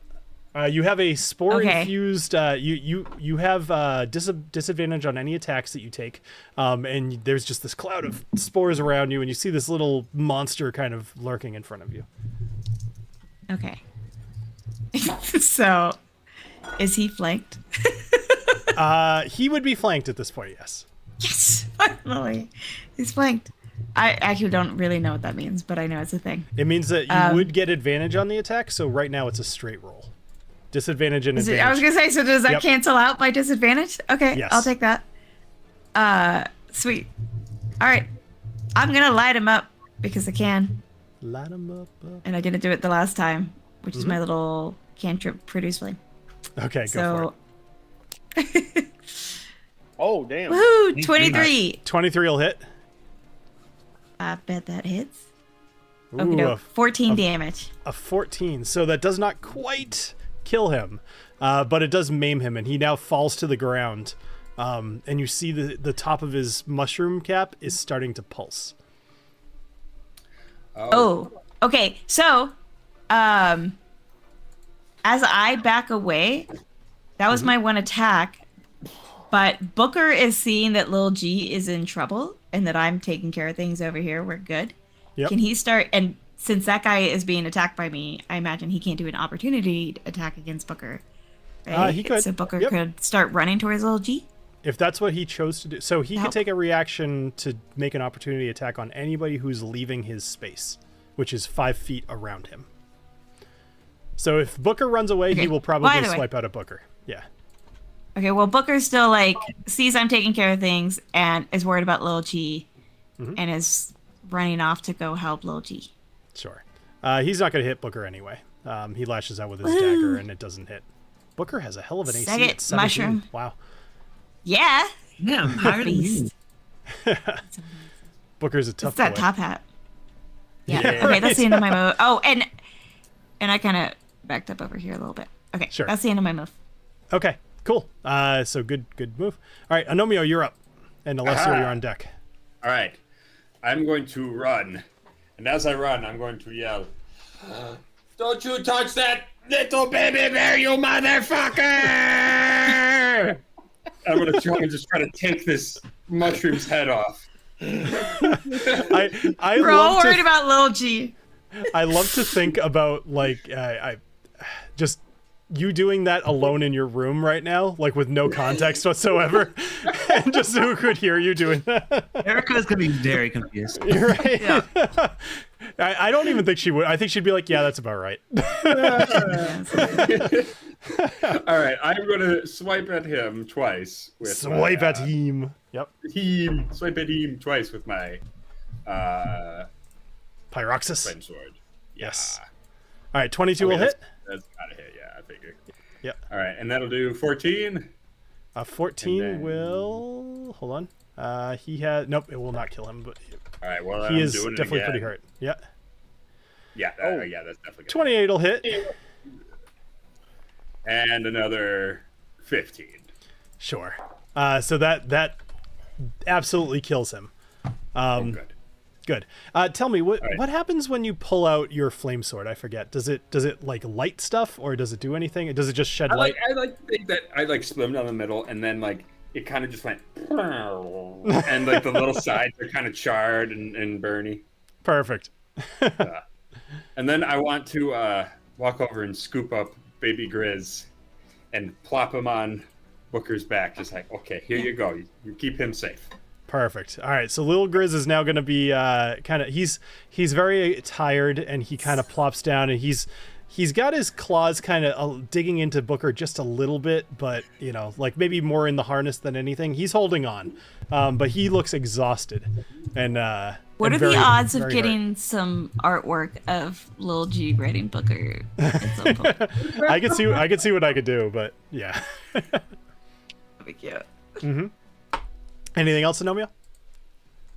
No, that'll be it. All right, Alessio, you're up.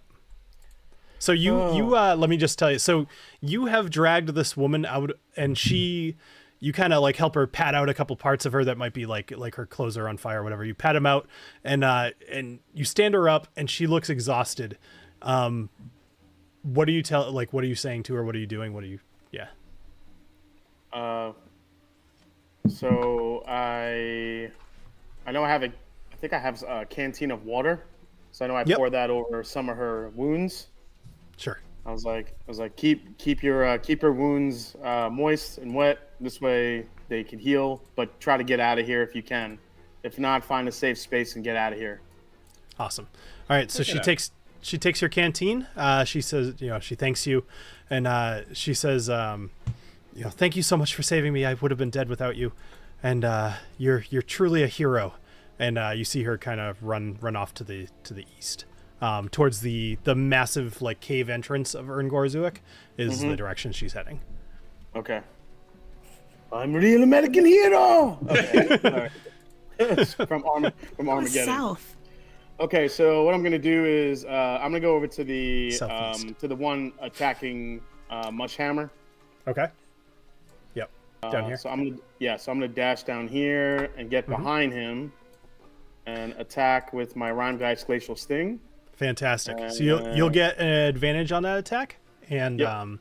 assuming you hit, you'll all the things. 17 will hit. Sneak attack damage if you want. Yep. Let me go over that. Sneak attack damage.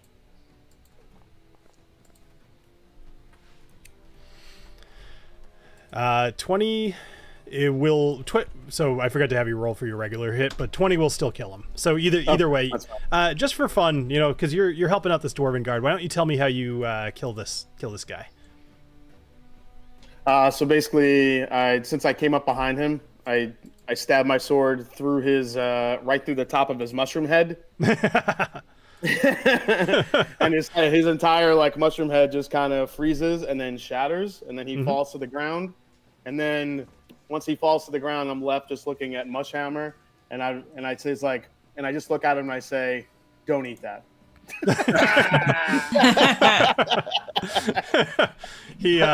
So the dwarven guard, he actually he looks at you and he thanks you and he says, I have my suspicions about you, but for now I am in your debt. And you see him, he runs off to the south as well. Cool. All right. So up next or did you have anything else that you wanted to do? I think you ran, you attacked, you used your bonus action, etc.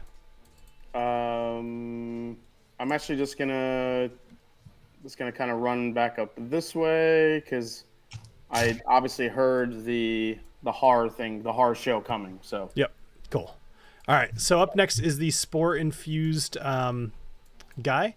So he is going to he's gonna take his. He's gonna pop his top off. Well, let's see if he gets his spores back. He does not. So his head does continue to pulse, and even though he's laying on the ground, he kind of just leans up. I guess I don't know. He reaches out with his dagger and he tries to make an attack against you, Knobolas, which does hit. A 21 to hit for 6 points of damage. All right, just a dagger though, not a poison dagger. Just a little dagger. No, it's okay. So these guys are like mutated kobolds, so they have some parts of still being kobolds, but then they have all these new abilities too. I actually really like these guys. I posted them in the Patreon, by the way, if anybody wants to check them out. All right, so up next is the Hook Horror. He is going to use his. Should I make him do something cool? I think I should. Yeah, No. We'll see. No, do not. Definitely not. So he's gonna race down here. He's got 30 feet of movement, but he has 10 feet of reach. So Knobolas, he's about 10 feet away from you, and he is going to attack you with his hooks. Natural 1 on the first, which is fantastic. How many hooks does this guy have? He has 2. So Okay. These are his arms. Like he's got 2 arms. So the second one is an 18. Does that hit you? Yes, it hits. All right, so an 18, so he's going to do 13 points of damage to you, and I believe that'll be it. All right, cool. So up next is Knobolas. So you've got the spore-infused guy laying on the ground, still kicking right at your feet, and then you have this hooked horror kind of just bearing down on you.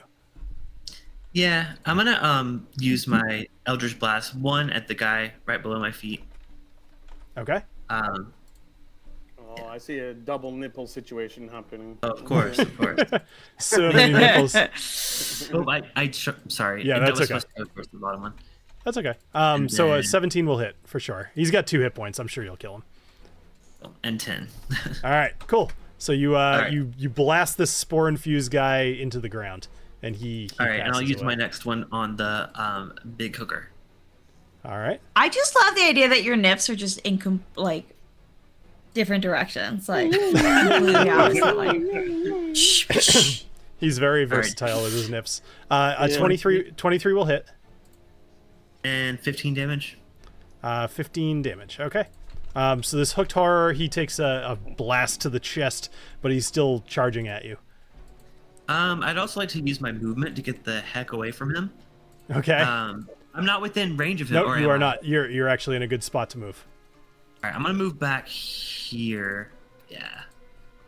So, just a bit out of range right here. Okay. Cool.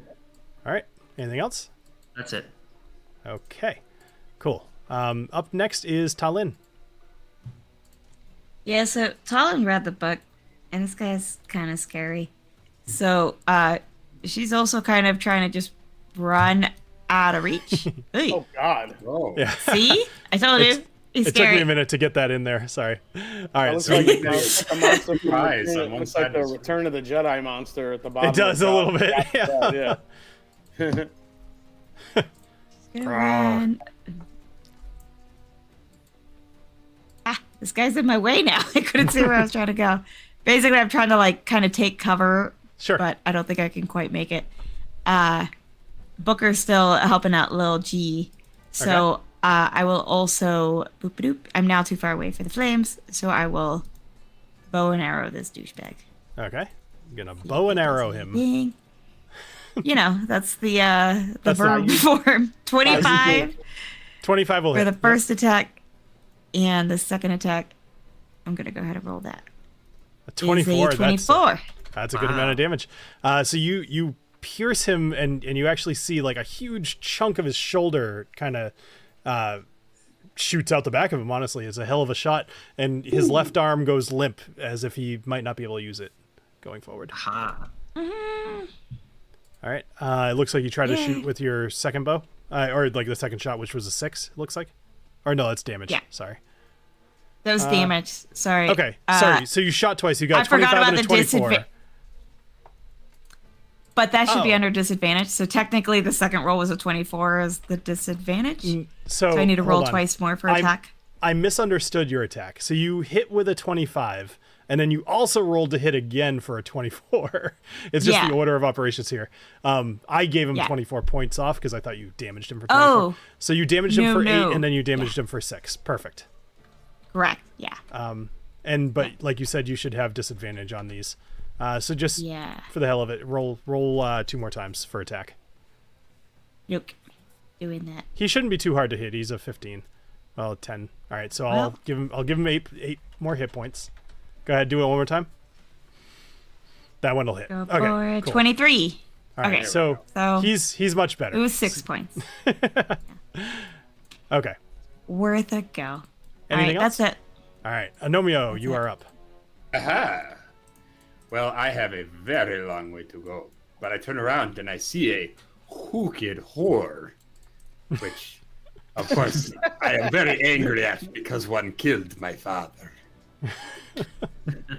That's true, actually. Yes. Okay, I'll dash up to here. I'll have to ask you about that one later. A whore? Wait, what? Wait, a hooked horror killed your father, or a whore killed your father? No, a Yeah. hooked whore. Hooked whore. Okay. Like that one, a big hooked whore. Alessio, This you're is up. every conversation with my dad. All right, so I'm going to use my Misty Step All right. to get behind this guy quickly. Yep. I'll get a little closer. Yep. And then what I want to do is, let's see, what do I want to use on this guy? I'll use the Glacial Sting again. Okay. So you gotta get attack one more square closer. Like, Okay. not a big deal, but yep. Just right. because. Yep. Go for it. Just because you want me closer to him, I get it. I sure So do. Rhyme-wise Glacial Sting, I'll do an attack, and I get advantage, correct? You do. Yes, I'd give you advantage on this one. You came up behind him after apparating from nothing, so I'd say you'd surprise him, and I'll give you advantage. All right. Nice. Which is good because you rolled a nat 1 on one of those. So I know, seriously. 26 will definitely hit. Go ahead and roll your damage. Okay.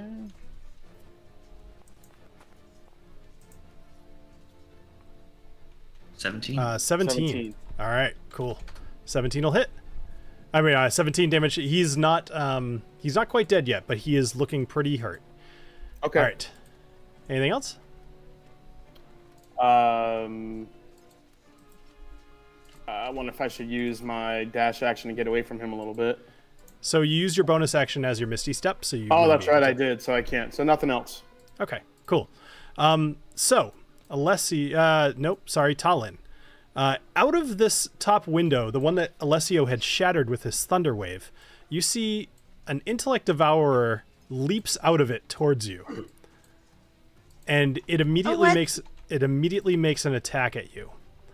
Oh no. That's his way of saying you cannot leave, TaLin. Yeah. That's what I was like, bye. She has to go, actually. I'll have you know it's in my notes. I'm not making shit up. So, not that I shouldn't, but still. All right, so its first attack is going to be with its claws as it just kind of jumps down on you. It is not going to hit with a 7. But then it's going to attempt to devour your intellect.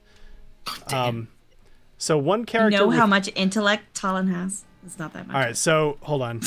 You need to make an intelligence saving throw. Uh-oh. Aren't you pretty intelligent?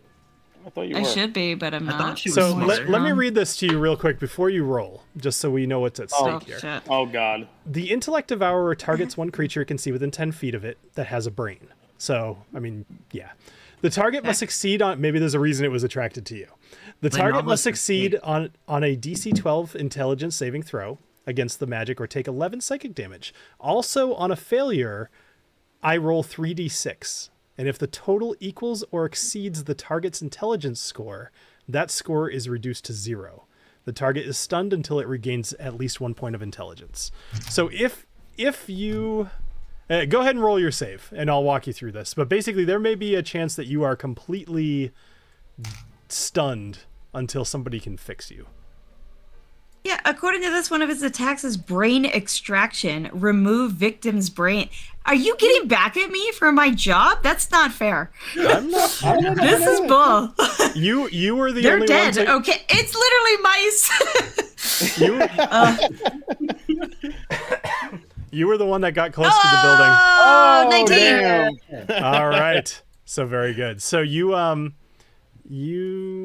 are good. All right, good. I'm relieved because frankly I didn't want to do that to you, but we'll see. I will say, let's be real. Bill just wanted to use those, and he's sad that I killed all the other ones. Yeah, that's true. Like I said, it's Yeah. I have it in my notes that there is a woman inside the house, and if there's a way to get the inside, that you'll save her. And then intellect devourers will be in the house as well. So I'm making shit up as I go, but like a little bit, not as much as you think. All right, Knobolas, you're up next. All right. Yeah, nothing else to do but Eldritch Blast this hook horror. So I said horror. Uh-huh. All right. Haven't had to use my risky whiskey yet. Come on. I know. Nobody has. 26 will hit. I'm going to assume you're going to kill it because it's only got 6 hit points left. 15. All right. So tell me how you kill this thing. There you go. Well, I'm also splitting the nips again because I still have another shot left. And no, this one is going to be very like missile focused, like and just like split him right in the forehead. And then his you said his left arm's already out of commission, so his right arm just like collapses with it and he just goes down. Fantastic. But I'm gonna use my other Eldritch Blast. I can. It's gonna be can I like move a little bit too? Yeah, if you need to. Yep, absolutely. All right, I just want to move a little bit better, so I'm not gonna like accidentally hit TaLin with this. So good call. I'm gonna back up a little bit, maybe shoot over this guy's dead body and shoot at the intelligence sucker, or whatever his name was. Yep. Let's do that. All right, attack. 15? 15 will hit. Go for it. All right, damage. 13 damage. 13 damage. All right, so 13 damage. It is not dead yet, but it is probably about half dead. However, it's the last character on the screen. So I know. Did you have anything else, Knobolas? That's it. I want to move a little bit closer to TaLin just to like extra reassure that she's going to be okay. Sure. So I'm going to move So TaLin had to step away. I had told her that we would end early tonight, but unfortunately I didn't. She's been begging, but it's all so that's okay. So Agnomeio, you're up. Okay. I like to think I'm just charging at the hooked horror, and then it's like I see him get killed, and I just kind of turn around and start charging at the intellect power. Just, I love the little legs. It's like a duck under the water. It's just you're like calm on the top, but the legs are going 100 miles an hour. All right, and then Paroxys, just all kinds of Paroxyses. Fantastic. He's got 8 hit points left. Do it. 17 hits. That'll hit. And 15 points. Wow, all right. 15 damage. Okay, yeah. I think... All right.